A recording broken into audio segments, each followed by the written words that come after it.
Muy buenas noches, amados hermanos. Bienvenidos a nuestro estudio, la revelación de Jesucristo al apóstol Juan, o como siempre aclaro, el libro que conocemos como Apocalipsis, porque así está titulado en la versión estándar. Nosotros vamos a utilizar siempre la revelación, porque es el significado de esa palabra, el Apocalipsis. Y así podemos mantener presente siempre que no es un libro que pretende estar oculto de nuestro conocimiento, no es un libro que hay que tener algún tipo de conocimiento sobrenatural, no, al contrario, Cristo está revelando la verdad al apóstol Juan. Nosotros estamos estudiando para entender qué le reveló Juan.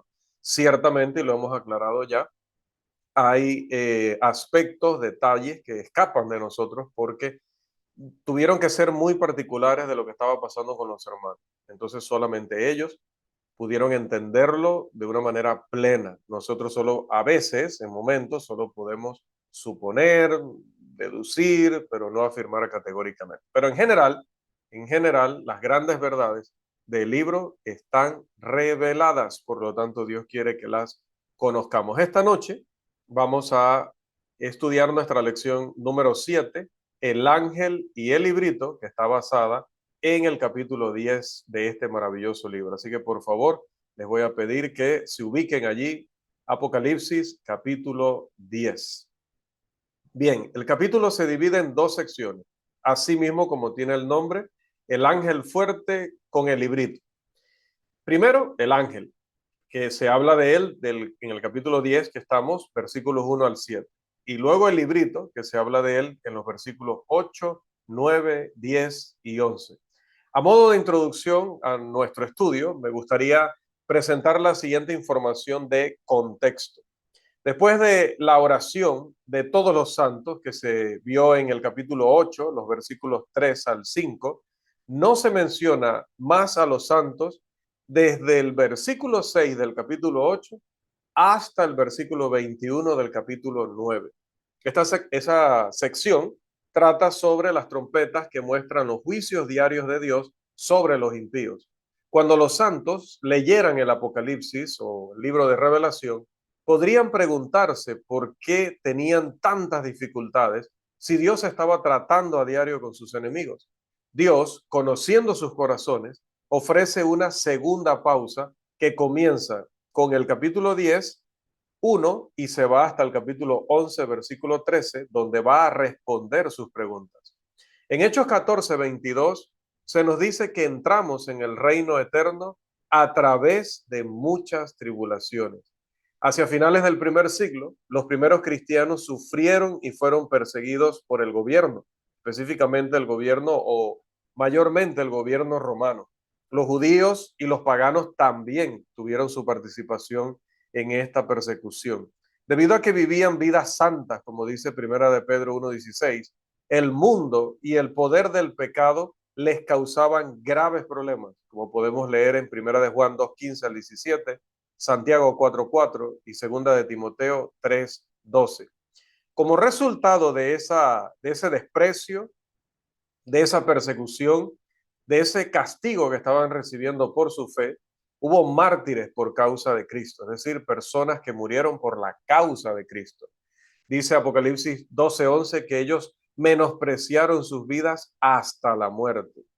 Por eso decimos siempre que llegar temprano el día de la adoración, llegar al estudio bíblico en la semana, aunque esté lloviendo copiosamente, o llegar aunque uno no se sienta tan bien de salud, no es realmente un sacrificio como entendían la palabra sacrificio los cristianos de los primeros siglos. Con lo que ellos vivieron, nada de lo que mencioné se puede considerar un sacrificio, se puede considerar un esfuerzo, se puede considerar responsabilidad, pero sacrificio, sacrificio ellos que menospreciaron sus vidas hasta la muerte por el Señor. El martirio, como bien sabemos, comenzó con Esteban en el capítulo 7 del libro de Hechos.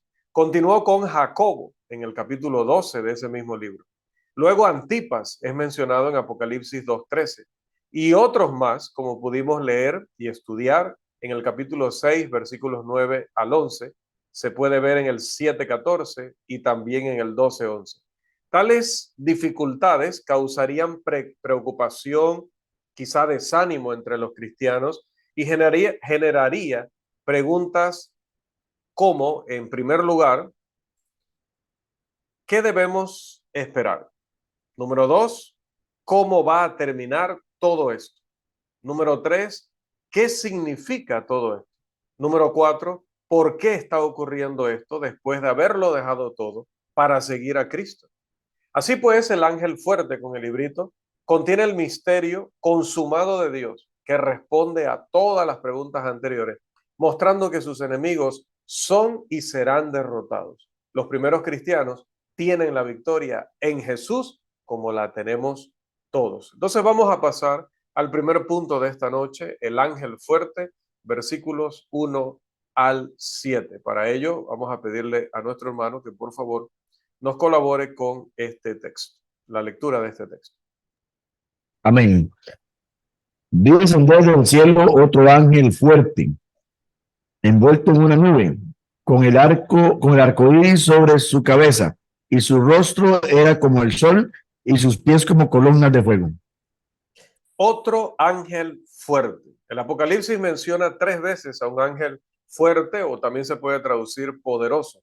Capítulo 5, versículo 2, este capítulo 10, versículo 1, y el capítulo 18, versículo 21. Así que algo muy particular se daba con este ángel cuando, habiendo mencionado millares de ellos, se hace en 3 ocasiones el énfasis en que es fuerte. El ángel sirve como mensajero del Cordero de Dios porque el libro es la revelación de Jesucristo. Y debido a las características identificativas del ángel en el resto del versículo, dice, por ejemplo, que desciende del cielo, sugiere que Juan ahora está de regreso en la tierra y el ángel descendió hacia él.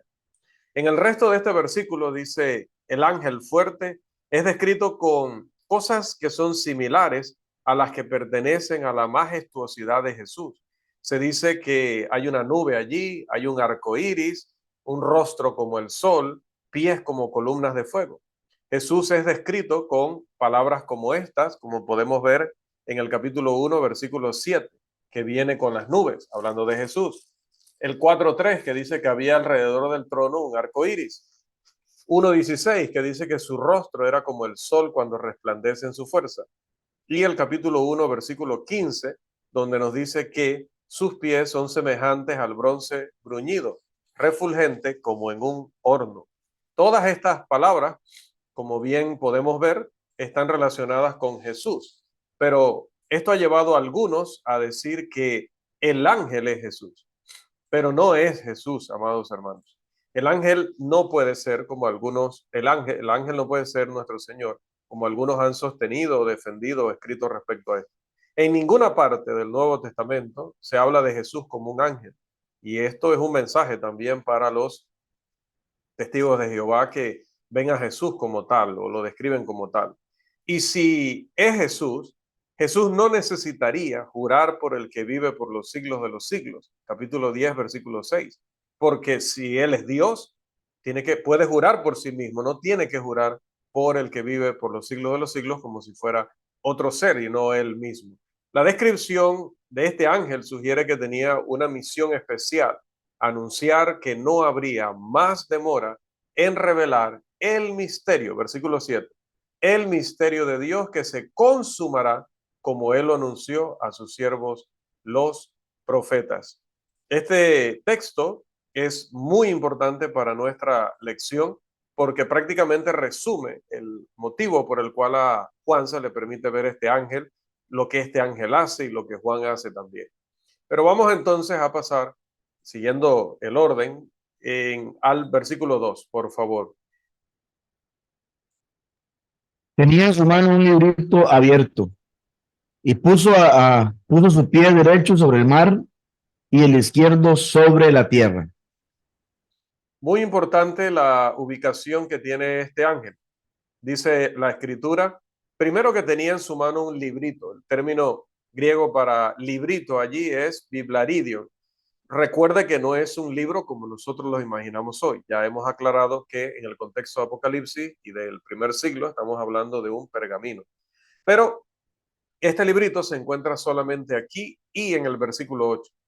Este librito está abierto, a diferencia de aquel rollo que leyó el Cordero, que él solo era digno de leerlo. Este sí está abierto.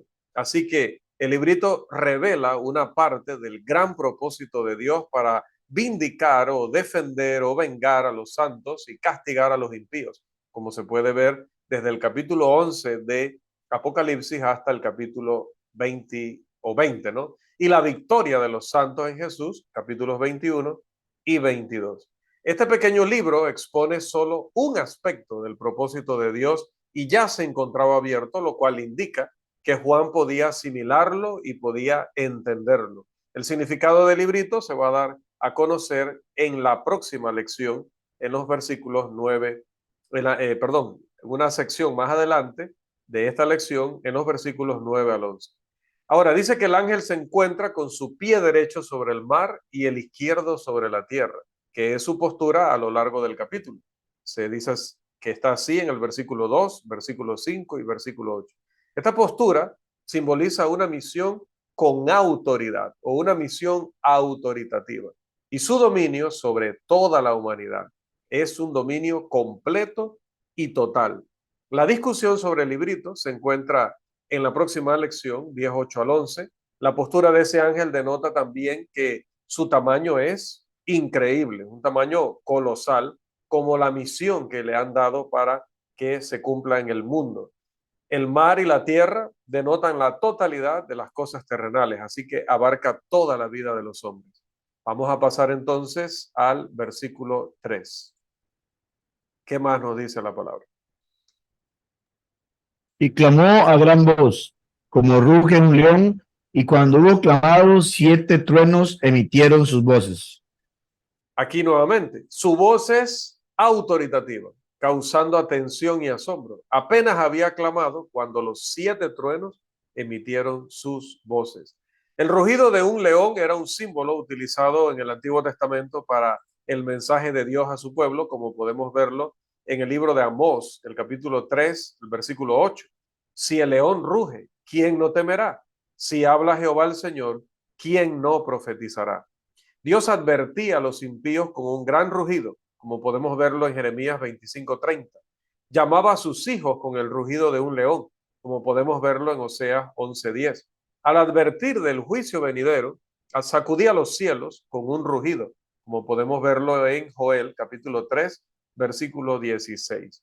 Con el descenso del ángel desde el cielo, versículo 1, y la descripción angélica de la majestuosidad del Cordero de Dios, se nos recuerda que esta es una revelación del cielo para toda la humanidad, tanto para los santos como para los pecadores. Antes de que el ángel pueda hablar, dice que los 7 truenos emitieron sus voces. El trueno era un símbolo de advertencia. Lo entendemos en el ámbito físico y durante una tormenta. Los truenos también aparecen en Apocalipsis 11:19 y 16:18 y sugieren una premonición de juicio de la ira divina.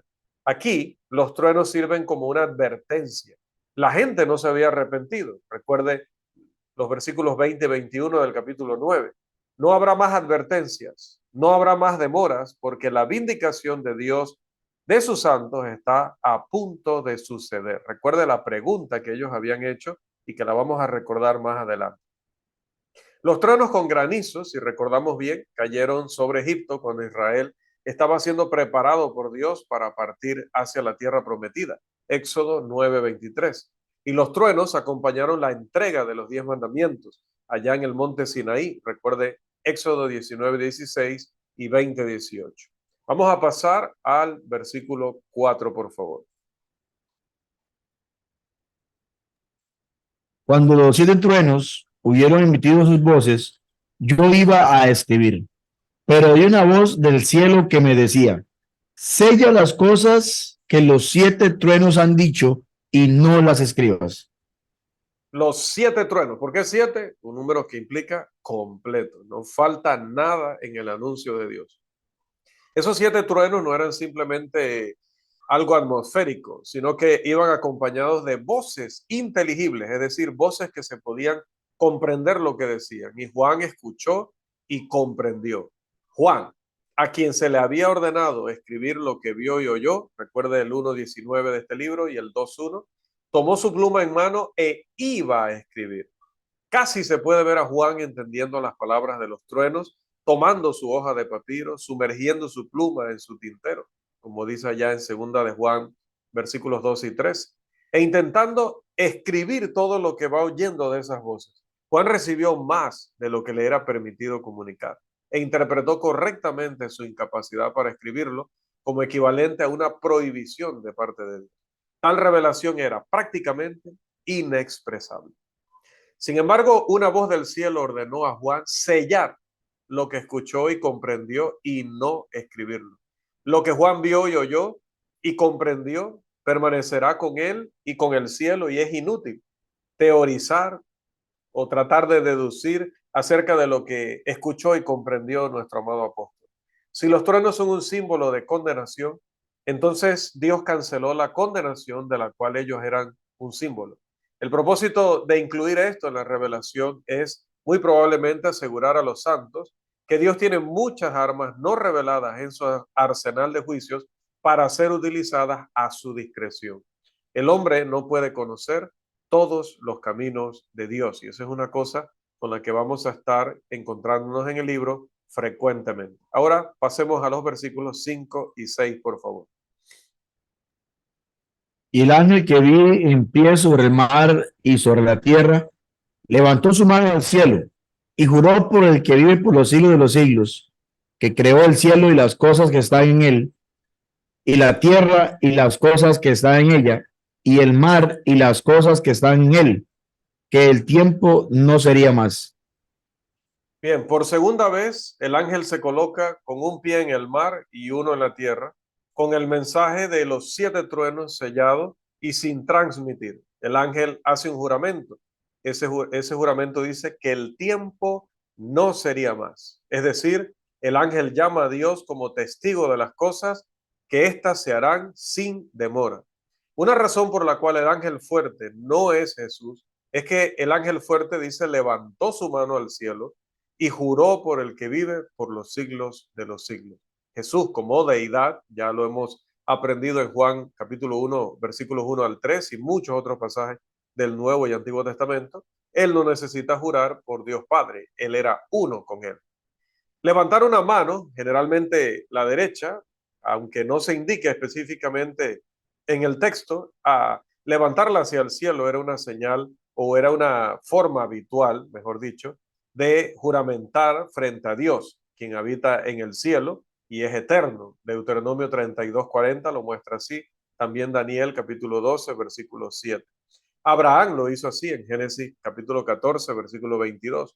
Jurar por Jehová el que vive o jurar por el Dios vivo era una práctica común entre los judíos, como se puede ver en Jueces 8:19, segundo libro de Samuel 2:27 y Jeremías capítulo 38, versículo 16. La frase por el que vive por los siglos de los siglos señala a Dios, quien es eterno. Recuerde el Salmo 90, versos 1 y 2, quien creó todas las cosas. Recuerde Génesis 1:1, Salmo 33:9 e Isaías 45:18, entre muchos otros pasajes que podríamos citar. Por lo tanto, la explicación de las palabras de este texto que dicen que creó el cielo y las cosas que están en él, y la tierra y las cosas que están en ella, y el mar y las cosas que están en él.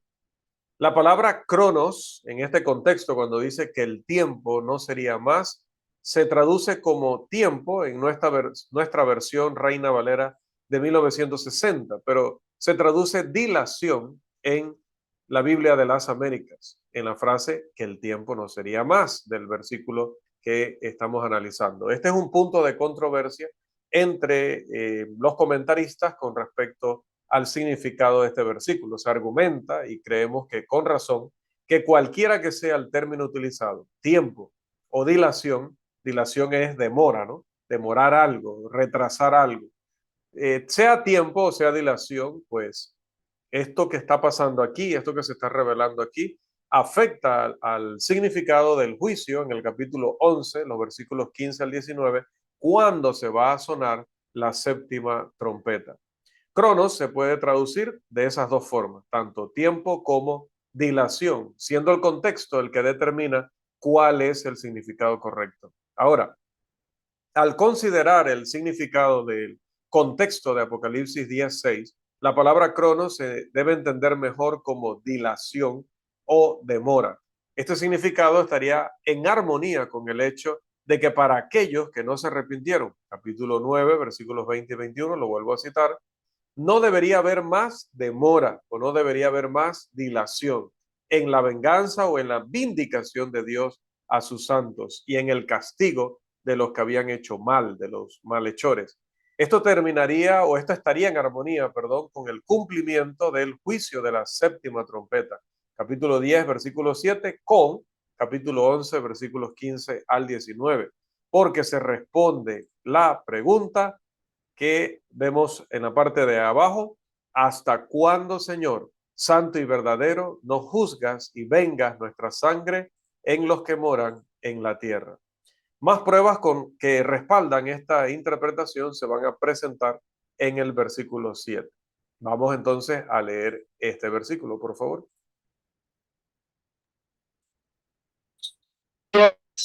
De la voz del séptimo ángel, cuando él comience a tocar la trompeta, el misterio de Dios se consumará, como él lo anunció a sus siervos los profetas.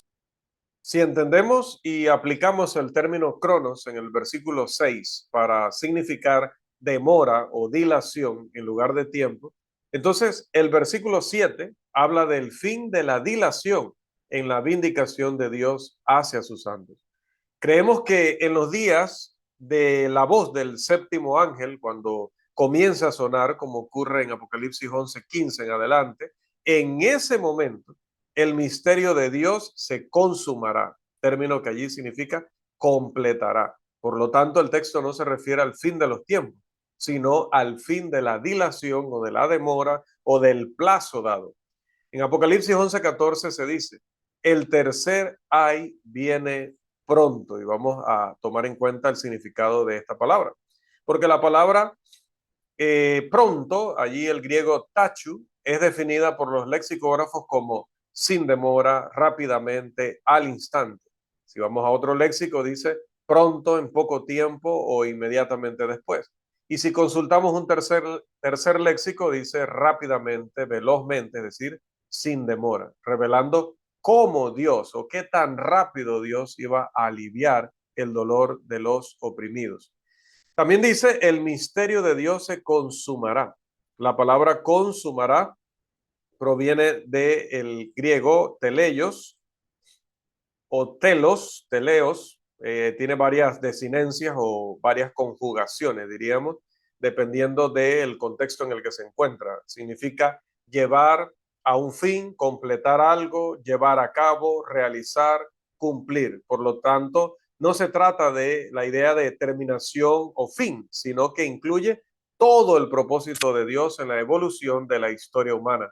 Dios vindicará a sus santos que sufren a manos de sus enemigos. Se le han dado diversas interpretaciones al significado de esta frase, el misterio de Dios. Por un lado, algunos dicen que se refiere a la derrota de Satanás. Otros dicen que es el plan de Dios para la redención humana. Y aún otros dicen que es una explicación y garantía para los santos sobre cómo va a terminar todo y una vindicación y respuesta a la pregunta: ¿hasta cuándo, oh Señor? Como se encuentra en el capítulo 6, versículo 10. La palabra misterio, del griego mysterium, no significa algo que está oculto de los hombres y que solo Dios sabe. No, no necesariamente, quizás al principio, pero más bien es algo que no es que no se pueda conocer, sino que es un propósito que tiene Dios y que Él no lo revela hasta que llega el momento adecuado. Entonces, mientras Él no lo revela, claro, es un misterio, pero no está destinado a quedarse oculto, sino que Dios quiere que lo conozcamos solo en el tiempo que le corresponde. Bien, en el Nuevo Testamento la palabra misterio se refiere al plan de Dios para la redención del hombre a través de Jesucristo, como podemos corroborarlo en Efesios 1:9 al 11 y 3:1 al 11. También se refiere a ese mensaje que fue revelado a los apóstoles por el Espíritu Santo. Podemos corroborar en Efesios 3, 1 al 5, Primera de Corintios 2, 6 al 13, Primera de Pedro 1, 10 al 12, y que incluía la redención o salvación de los gentiles, como podemos validar en Efesios 3, 1 al 11 y 6, 19. Colosenses 4, 3 también. Pablo escribió acerca de esto en Romanos 16, 25 al 26, y vamos a rogarle a nuestro hermano que nos ayude con esta lectura, por favor.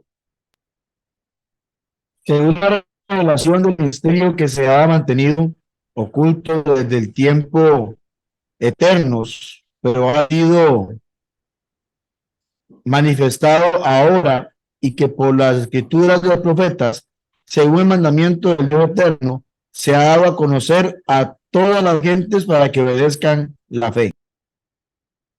Gracias, hermano. Por las escrituras de los profetas. ¿Esto se refiere a los profetas del Antiguo Testamento o del Nuevo Testamento, o se refiere a ambos?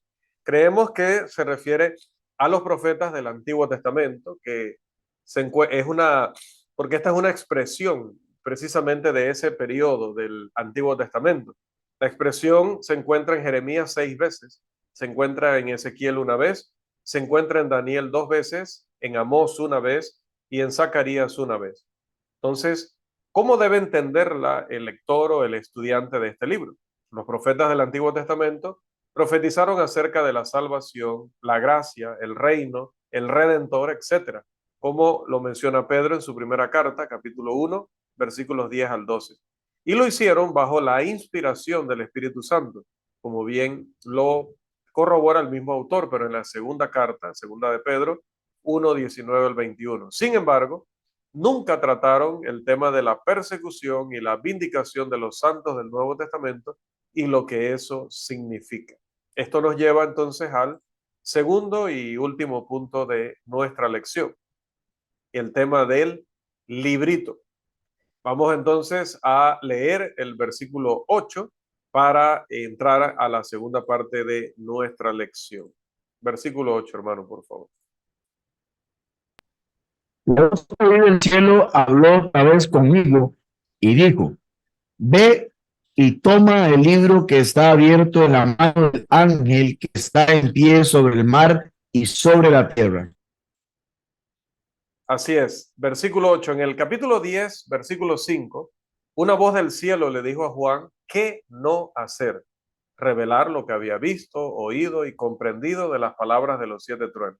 Ahora, la voz le dice desde el cielo a Juan qué debe hacer. Primero le había dicho qué no debe hacer, ahora le va a decir qué debe hacer. Le dice: ve y toma el librito que está abierto en la mano del ángel que está en pie sobre el mar y sobre la tierra.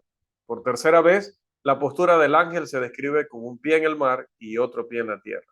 Juan no debe esperar a que el ángel fuerte le dé el librito que está abierto, sino que debe ir y tomarlo él mismo. Con la postura del ángel, con un pie en el mar y otro en la tierra, el mensaje es universal, es decir, para todos los hombres, tanto santos como pecadores.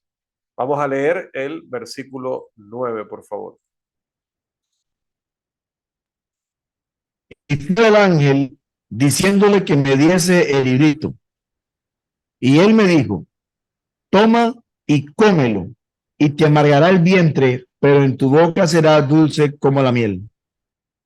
Juan, obedeciendo la voz del cielo, fue al ángel fuerte y le dijo: dame el librito. Yo creo que usted y yo lo hubiéramos pensado más, hubiéramos tenido temor, pero bueno, Juan aquí va seguro y le dice: dame ese libro.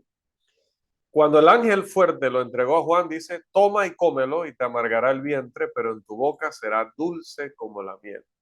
Después de asegurarse de tener el librito, Juan debe comérselo, es decir, tomarlo, debe entenderlo y debe aplicarlo espiritualmente, debe recibirlo y aplicarlo. El mandato de comer el libro puede parecer extraño, pero es similar a la experiencia de Ezequiel, en Ezequiel 2:9 y 3:3 y 14. También recordamos la experiencia de Jeremías con la palabra de Dios. Dice este profeta: fueron halladas tus palabras y yo las comí, y tu palabra me fue por gozo y por alegría de mi corazón. Jeremías 15:16. El resultado de comer el libro es doble, o el librito. Primero, en su vientre sería amargo y dos, en su boca sería dulce como la miel. Esta mezcla agridulce contiene los resultados de las promesas por un lado y los juicios de Dios por el otro. Las escrituras han conectado durante mucho tiempo la idea de la dulzura de la palabra de Dios. El salmista afirma que los juicios verdaderos y justos de Dios son dulces más que miel y que la que destila del panal. Hay hasta un coro que cantamos al respecto, ¿no? Salmo 19:10. También dice el salmista, cuán dulces son a mi paladar tus palabras, más que la miel a mi boca. Salmo 119, verso 103. Estos pasajes hablan de esa característica bella de la palabra de Dios. Vamos a leer ahora los versículos 10 y 11, por favor. Entonces tomé el libro de la mano del ángel y lo comí. Y era dulce en mi boca como la miel, pero cuando lo hube comido, amargó mi vientre. Y él me dijo, es necesario que profetices otra vez sobre muchos pueblos, naciones, lenguas y reyes. Okay. Cuando Juan comió el librito, los resultados fueron exactamente lo que el ángel fuerte había indicado. Fue una experiencia agridulce. Si podemos entender qué es el librito, entonces podemos comprender la agridulzura involucrada. No sé si ese término existe, pero existe en esta lección y en esta escuela. El librito se refiere a algún aspecto de la palabra de Dios, pero ¿cuál o qué aspecto? Si permitimos que el capítulo 10 sirva como un capítulo bisagra, no sé si así se dice en Costa Rica, pero bisagra es lo que va en las puertas y le permite girar, ¿no? Si permitimos que el capítulo 10 funcione como tal, entonces el librito se refiere a lo que sigue al sonido de la séptima trompeta, capítulo 11, versículo 15, hasta el final de este libro, o sea, es decir, hasta el final de Apocalipsis. Trata sobre la iglesia, sus enemigos y sus luchas, con la persecución y las luchas de la iglesia primitiva, como se describen en los capítulos 6, 7, 8 y 9, y en los futuros capítulos 15, 20 hasta el 20-15. El librito debe ser recibido, debe ser entendido, debe ser aplicado. Y cuando eso se haga, va a producir una reacción agridulce.